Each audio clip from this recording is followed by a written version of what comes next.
Hello everyone, I am Sunil Kumar Pudar and today we are going to discuss about the Indian labor law reforms and struggle of laborers today. So let's start. Who is labor? Labour मेहनत से physical work से veg हासिल करने वाले लोग जो economy में productivity लाते हैं. एम्प्लॉयर एम्प्लॉय ट्रेड यूनियन यहाँ ऑब्लिगेशन से अटैच और उनका साथ रहना इंपॉर्टेंट है. इंडियन कंट्री में इसका फंक्शन है इंडस्ट्रियल रिलेशन रखना, सर्टिफाइड यूनियन का होना, लेबर को अच्छे से मैनेज रखना जिससे गलत तरीके से लेबर का यूज ना हो पाए, उनके हेल्थ सुरक्षा को काम करने की जगह पर कायम रखना, एम्प्लॉयमेंट स्टैंडर्ड में छुट्टी, सालाना अवकाश, मिनिमम वेज, काम में अचानक से निकाल देने को रोकना. लेबर लेजिस्लेशन का भी एक इंपॉर्टेंट पर्पस है प्रोडक्टिव इकोनॉमी बनाकर रखने के लिए लीगल फ्रेमवर्क को बनाया जाना, एम्प्लॉयर एम्प्लॉय को आमने सामने रखना जो इंडस्ट्री में हार्मनी बनाता है और साथ में उनके रिलेटेड इशू भी देखता है, बराबर साफ गारंटी सिद्धांत और फंडामेंटल को सही तरीके से कायम करना. सो कॉन्स्टिट्यूशन में इसको लेकर प्रोविजन है जहां पे पार्ट 3 और पार्ट 4 है. पार्ट 3 फंडामेंटल राइट और part 4 directive principle of state policy का है. पार्ट 3 में आर्टिकल 14, आर्टिकल 15, आर्टिकल 16, आर्टिकल 19, 23, 24 आता है. वहीं पार्ट 4 में आर्टिकल 38(1), आर्टिकल 38(2), आर्टिकल 41, 42, 43 आता है. पार्ट 3 फंडामेंटल राइट हमें बोलता है equality before the law and equal protection of law, no discrimination on ground of sex, caste, religion, colour, race and place of birth, and equal opportunity in employment, right of association or union, and prohibiting the trafficking and forced labor along with child labor. While part 4 हमें बोलता है हमें welfare और states को बोलता है कि inequality of income को कम किया जाए, वर्क राइट्स को मेंटेन रखा जाए और कई केसेस को भी एजुकेशन और पब्लिक असिस्टेंस को भी देखरेख किया जाए, इंश्योर किया जाए काम करने वाले जगह के ह्यूमन कंडीशन को और बाकी लिविंग वेज और इतनी हो कि वो अपनी चीज़ों को पूरा कर सके, अच्छी सोशल और कल्चरल अपॉर्चुनिटीज़ का भी फायदा उठा सके. अब इतनी उथल पुथल क्यों है? ऐसा कौन सा बिग स्टेप गवर्नमेंट ने किया है? यह है labour law reform. Labour law suspended bye few states like UP जहां इंडिया के ज़्यादातर लोग हैं और मजदूर लेबर भी. 3 years suspension for labour law, इतना कम समय मजाक बनता दिख रहा है. लेबर के राइट का सस्पेंशन भी बोला जा रहा है. गवर्नमेंट ब्यूरोक्रेट्स इसे इन्वेस्टमेंट बढ़ाने, जॉब बढ़ाने, इकोनॉमी बूस्ट करने का प्रयास बताते हैं. But most states labour law suspend अपने कुछ चेंजेस के साथ भी करती है. कोरोना के समय वैसे ही इनकम खत्म दिखता है तो द कोड ऑन वेज 2009 में 4 एक्ट में फेरबदल किए और ये एक्ट्स हैं the payment of wage act 1936, the minimum wage act 1948, the payment bonus act 1965, the equal remuneration act 1976. इस लेबर लॉ का इम्पैक्ट क्या माना जा सकता है?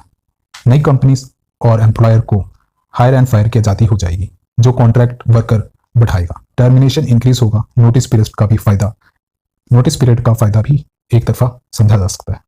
वर्क आवर्स से लेबर अब 12 घंटे 72 आवर वीक काम करेगा. इससे लेबर लाइफ खत्म, वर्क पर ज़्यादा फोकस होगा. इससे दिमागी संतुलन मजबूर होने लगेगा.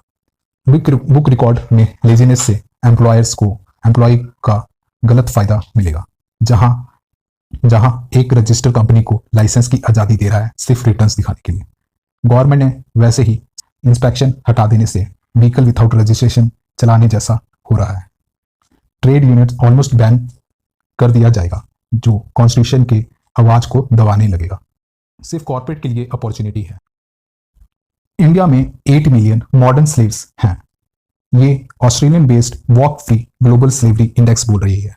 यहाँ अकॉर्डिंग टू इकोनॉमिक्स पसीना निकालने वाला सॉफ्ट फॉर्मल सेक्टर के फैक्ट्रीज और दुकानें हैं जो वर्किंग आवर 12 घंटे के बाद बिना सोशल सिक्योरिटी के हैं. 12 घंटे से 15 घंटे तक भी वो हो सकते हैं. लोग पॉवर्टी की तरफ पुश हो रहे हैं, ऐसा farmer head of labour ministry panel कह रही है. कोड बैलेंस नहीं है क्योंकि यहाँ पे विदाउट सेकंड पार्टी ये पास हो जाना जहां मजदूर के राइट्स कम करते हैं.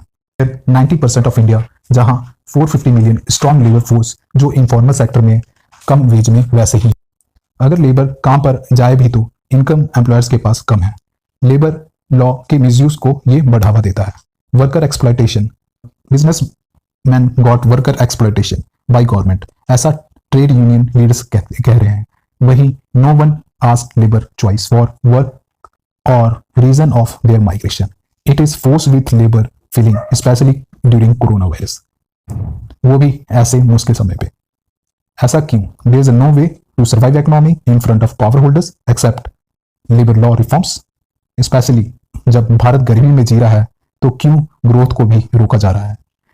इन लॉ से दोबारा गरीब रिकवर कम कर पाएगा, तो इसका मतलब साफ है, ये एक मीन है एक्सप्लॉयटेशन का, जो प्लान है एक गरीबों के लिए। इसका मतलब एक्सप्लॉयटेशन प्लान्ड है, पुअर को ऐसा डिजाइन किया गया है ताकि वो जिंदगी भर गरीब ही रहे, और ये कोई नेचुरल नहीं है, वो भी तब जब हमें फ्रीडम मिल चुकी है। स्टेट्स लाइक यूपी, बिहार, जहां पॉपुलेशन ज्यादा है, सबसे ज्यादा आईपीएस आईएएस भी यहीं से निकलते हैं। तो 70 साल बाद भी पॉवर्टी का होना यहाँ पे एक सिस्टमैटिक एफर्ट है, और ये किसका है? यह सोचने की बात है। क्या ये कैपिटलिस्ट के लेबर सप्लाई का चेन है?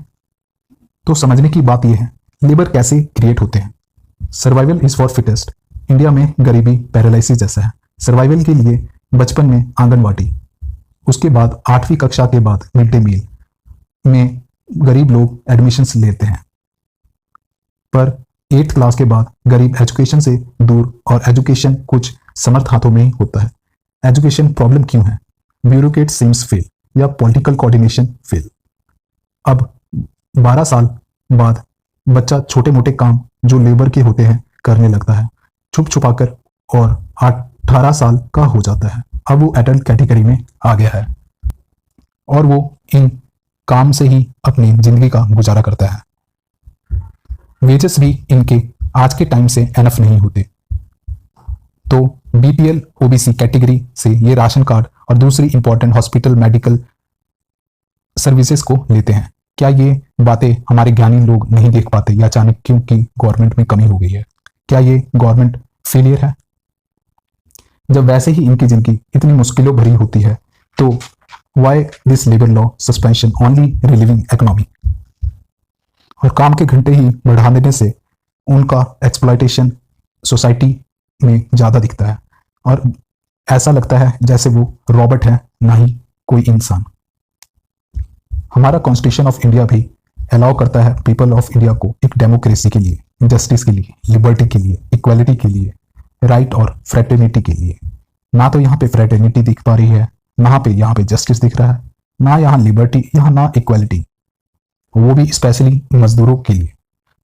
तो लेबर और दबके वर्ग के लिए कोरोना वास का अनएम्प्लॉयमेंट, लिविंगहुड और माइग्रेशन ही कम था, या सडन लेबर लॉ रिफॉर्म ही अब एक आशा रह गया है? Not the list famous personalities के ये क्योट्स आज के टाइम से सही बैठते हैं। जैसे नेल्सन मंडेला कहते हैं, like slavery and apartheid, poverty is not natural, it is man made. वही सारा चर्चवेल का क्योट बोलता है, the legacy of the slavery comes from sustain political, legal and economic effort to link permanently an entire group of poverty. Robert Anton Wilson का quote, we living in the age of artificial scarcity maintained by fear and ignorance is the right fit on the today labor law reform. Thanks for watching. If you like my video, please subscribe and share.